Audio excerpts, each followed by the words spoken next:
متحدہ عرب امارات، اگر کوئی عورت کسی اگر کوئی خاتون خود لذتی کرے اور انزال نہ ہو تو ایسی صورت میں غسل فرض ہوگا یا نہیں؟ حیا کے خلاف مسئلہ ہے، لیکن آج کل پوچھا جا رہا ہے بہت زیادہ. تو یہ بیماری آج کل عورتوں میں بھی آ گئی ہے خود لذتی کی. تو اگر انزال نہیں ہوتا، ڈسچارج نہیں ہوتی تو غسل فرض نہیں ہے. اگر ڈسچارج ہو جاتی ہے تو پھر غسل فرض ہوگا اور گناہ بھی ہوگا، توبہ استغفار کرنا چاہیے. دوران غسل کانوں کے چھید میں پانی پہنچانا. بلقیس بانو انڈیا سے پوچھتی ہیں، عورتیں کانوں میں بالیاں پہننے کے لیے جو کان چھدواتی ہیں، اگر اس سوراخ میں پانی نہ جائے تو کافی مشکل ہوتی ہے، جو کہ کافی مشکل ہوتا ہے یعنی پانی پہنچانا، تو کیا غسل ہو جائے گا یا نہیں؟ غسل نہیں ہوگا، اس سوراخ میں پانی پہنچانا ضروری ہے. نیل پالش لگا کر وضو کرنے کا حکم. اگر عورتوں نے میک اپ کیا ہوا ہو پھر ان کے ناخن پر نیل پالش لگی ہوئی ہو تو کیا اس حالت میں وضو کر سکتے ہیں یا ان سب کو ہٹا کر وضو کرنا ہوگا؟ زوجہ عبدالباسط سکھر سے.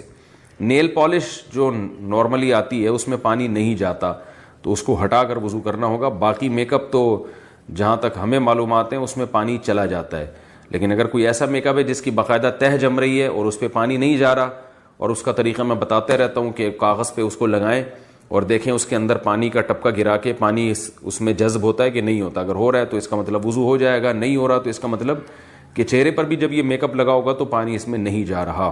ایسی صورت میں وضو نہیں ہوگا، غسل نہیں ہوگا. نیل پالش کا کچھ حصہ رہ گیا تو نماز اور غسل کا حکم. بنت عبد المنعم کراچی سے. کیا اگر کسی حائضہ عورت نے نیل پالش لگائی اور پاک ہونے کے بعد یا 1-2 دن کے بعد دیکھا کہ نیل پالش کا کچھ حصہ باقی رہ گیا ہے تو کیا نمازیں اور غسل دہرانا ہوگا اور روزے کا کیا حکم ہے؟ جی ہاں، دہرانا ہوگا، کیونکہ اتنا سا بھی اگر ایک بال کے برابر بھی جگہ خشک رہ جائے تو نہ وضو ہوتا ہے اور نہ غسل ہوتا ہے. غسل کے وقت کان کی بالیاں اتارنا ضروری ہے کیا؟ ہے اس کی حالت میں کانوں میں جو بالیاں پہنی جاتی ہیں یا ناک میں پہنا جاتا ہے، کیا غسل کرتے وقت اس کو دھونا لازمی ہے؟ بنت عنایت ڈیرہ اسماعیل خان. جی ہاں، دھونا لازمی ہے.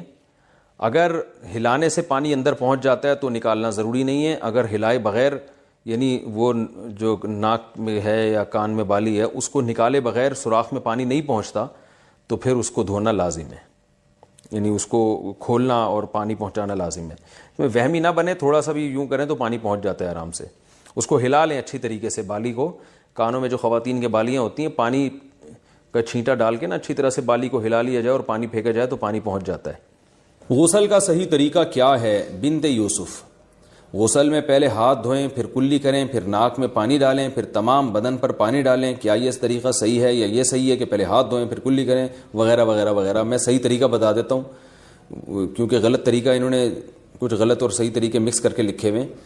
تو صحیح طریقہ یہ ہے کہ سب سے پہلے آپ اپنے ہاتھ دھوئیں، اس کے بعد جہاں گندگی یا نجاست لگی ہے وہ گندگی اور نجاست اچھی طرح دھوئیں اور استنجا کریں. اس کے بعد آپ مکمل وضو کریں جیسے ہم پراپر وضو کرتے ہیں، اور پھر اس کے بعد آپ پورے جسم پہ پانی ڈالیں. یہ طریقہ ہے وضو کا، غسل کا. لیکن اگر آپ نے یہ طریقہ اختیار نہیں کیا اور ویسے ہی پورے جسم پہ پانی ڈال کے بہا دیا تو بھی غسل ہو جائے گا اور وضو بھی خود بخود ہو جائے گا اس میں. لیکن سنت طریقہ وہی ہے جو میں نے آپ کو بتایا. پاکی کے بعد دوبارہ خون آنا. انڈیا سے کسی نے پوچھا ہے کہ جی اگر حیض کے دنوں میں اچھی طرح خون نہ آئے اور پاکی حاصل کرنے کے بعد پھر دوبارہ خون شروع ہو جائے تو نماز کا کیا حکم ہے؟ کسی خاتون کو بلیڈنگ آئی جن دنوں میں آیا کرتی تھی، اور جو ان کا ٹائم تھا بلیڈنگ کے بند ہونے کا اس کے بعد بھی آتی رہی، تو 10 دن سے پہلے جب بھی خون آئے گا نا، 10 دن سے پہلے اگر وہ خون بند ہو گیا تو یہ کنٹینیو حیض ہی کا خون کہلائے گا. میں اس کو مثال سے سمجھاتا ہوں. دیکھیں کسی خاتون کی عادت ہے 5 تاریخ سے لے کے ان کو 10 تاریخ تک خون آتا ہے. اگلے مہینے 5 تاریخ کو خون شروع ہوا، 10 تاریخ کے بعد بھی کنٹینیو رہا، 11 تاریخ کو آیا، 12 تاریخ کو آیا، تو یہ کنٹینیو حیض ہی ہے. اب اگر 15 تاریخ سے پہلے بند ہو گیا تو اس کا مطلب 10 دن سے پہلے بند ہو گیا، تو جتنے دن میں بند ہوا وہ سارے دن حیض ہی کے کہلائیں گے. 7 دن میں بند ہوا تو 7 دن حیض کے. اگلے مہینے یہ سمجھا جائے گا بھئی اس خاتون کی عادت چینج ہو گئی، اب 7 دن حیض کے ہو گئے. لیکن خوب سمجھ لیں، اگر کسی خاتون کی عادت تھی 5 تاریخ سے لے کے 10 تاریخ تک حیض آنے کی، اب اس مہینے کیا ہوا کہ 5 تاریخ سے لے کے 10 تاریخ تک، پھر 11 کو بھی، 12 کو بھی، 13 کو بھی، 14 کو بھی، 15 کو بھی، اب 10 دن ہو گئے. 10 دن کے بعد 16 کو بھی خون آیا ہے. اس کا مطلب 10 دن سے زیادہ آ گیا. تو 10 دن سے زیادہ کبھی بھی حیض نہیں ہوتا. تو یہ اس کی علامت ہوگی کہ یہ جو ان کی عادت تھی نا 5 دن خون آنے کی، وہ تو خون کے دن کہلائیں گے. 5 دن سے زیادہ جو خون آیا ہے وہ خون استحاضہ کا کہلائے گا. لہذا اس میں جو نمازیں انہوں نے چھوڑی ہیں ان کی قضا ان پر لازم ہوگی. جیسے 5 تاریخ کو خون آیا، 10 تاریخ کو بند ہونا تھا. عادت ان کی یہی تھی کہ 10 تاریخ کو بند ہو جاتا تھا، اس دفعہ نہیں ہوا. تو اگر 10 دن تک کنٹینیو خون آتا رہا، یعنی 15 تاریخ تک خون آتا رہا اور 15 تاریخ سے تجاوز کر گیا، تو پھر یہ سمجھا جائے گا کہ یہ سارا اضافی خون یہ استحاضے کا ہے، یہ حیض کا نہیں ہے. لہذا ان 5 دنوں میں جو اضافی نمازیں چھوڑی ہیں انہوں نے، وہ نمازیں ان کو لوٹانی پڑیں گی، قضا کرنی پڑے گی. اور اگر 15 تاریخ سے پہلے بند ہو گیا تو اس کا مطلب کنٹینیو 10 دن سے زیادہ نہیں آیا، 10 دن سے پہلے بند ہو گیا تو وہ سارے حیضی کا خون کہلائے گا. تسہیل بہشتی زیور کتاب خواتین کو چاہیے گھر میں رکھیں حیض و نفاس کے مسائل سمجھنے کے لیے.